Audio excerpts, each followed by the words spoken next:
నెల్లూరులో మహానాడు సందడి మరింత ఊపందుకుంది.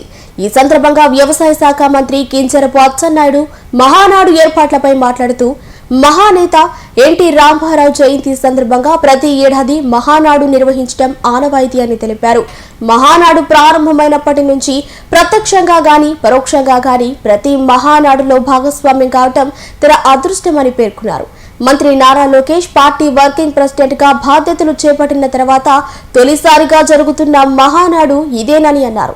స్థానిక నాయకులు కార్యకర్తలతో పాటు దేశ విదేశాల నుంచి కూడా పెద్ద ఎత్తున అభిమానులు పార్టీ శ్రేణులు హాజరవుతారని తెలిపారు. 1982 మార్చి 29వ తారీఖున విశ్వవిఖ్యాత నట సార్వభౌముడు నందమూరి తారక రామారావు గారు తెలుగు జాతి ఔన్నత్యం గురించి తెలుగుదేశం పార్టీ పెట్టిన విషయం ప్రతి ఒక్కరికి కూడా తెలుసు. ఆ రోజు నుంచి నేటి వరకు మహానాడు కార్యక్రమాలన్నీ కూడా చేసుకుంటున్నాం. నేను ప్రత్యక్షంగా పరోక్షంగా అన్ని మహానాడుల్లో కూడా అటెండ్ అయ్యే అదృష్టం కలిగింది. 4-5 మహానాడులు నిర్వహించే అవకాశం కూడా చంద్రబాబు నాయుడు గారు, లోకేష్ బాబు గారు ఆధ్వర్యంలో నాకు కలిగిన విషయం కూడా ఈ సందర్భంగా అన్ని మహానాడులు ఒక ఎత్తు. ఈరోజు నెల్లూరులో జరుగుతున్నటువంటి మహానాడికి ఒక ప్రత్యేకత ఉంది.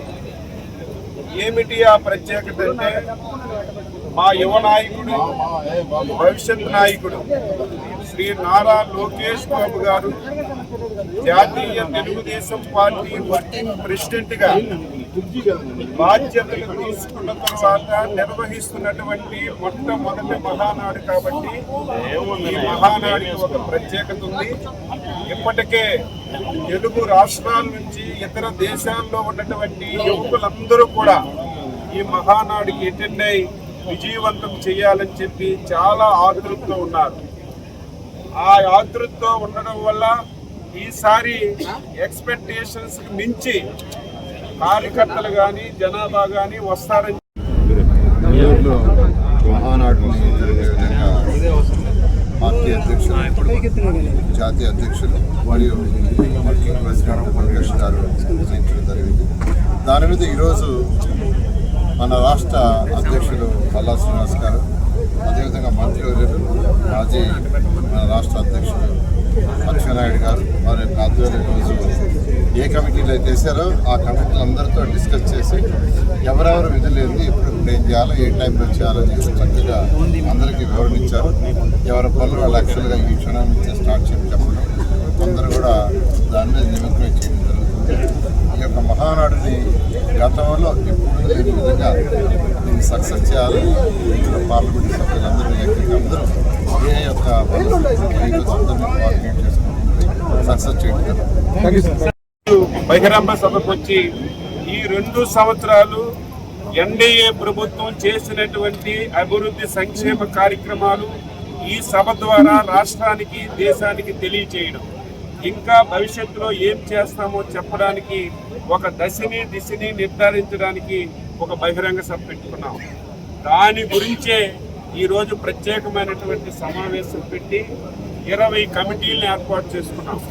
ఆ కమిటీల యొక్క ఉద్దేశం ఏమిటంటే, రేపు 3 రోజులు మహానాడు పండక్కి ఈ రాష్ట్రం కాదు, ఉమ్మడి రాష్ట్రం కాదు, దేశం ప్రపంచం నుంచి ఎవరొచ్చినా సరే ఏ ఒక్క వ్యక్తికి ఇబ్బంది కలగకుండా, వాళ్ళకి ఎక్కడ అసౌకర్యం కలగకుండా, వసతి సదుపాయం కానీ భోజనాలు కానీ ఎక్కడ ట్రాఫిక్ ఇబ్బంది లేకుండా అన్ని వింగుల్ని సమన్వయం చేశాం.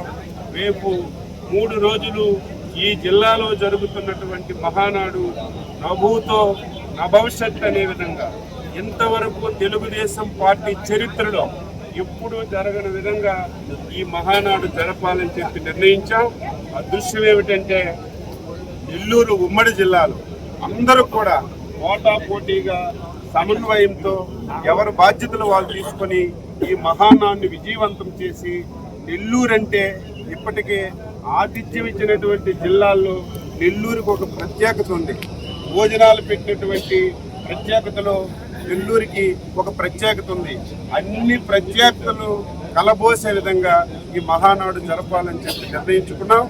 ఈ వేదిక ద్వారా అందరూ రండి, ఎవరికి ఏ ఇబ్బందులు ఉండో వసతి సౌకర్యం ఇస్తాం, భోజన సదుపాయాలు ఇస్తాం, మీటింగ్ అన్ని ఏర్పాట్లు చేశాం. ఏ ఒక్కరికి కూడా అసౌకర్యం లేకుండా అన్ని ఏర్పాట్లు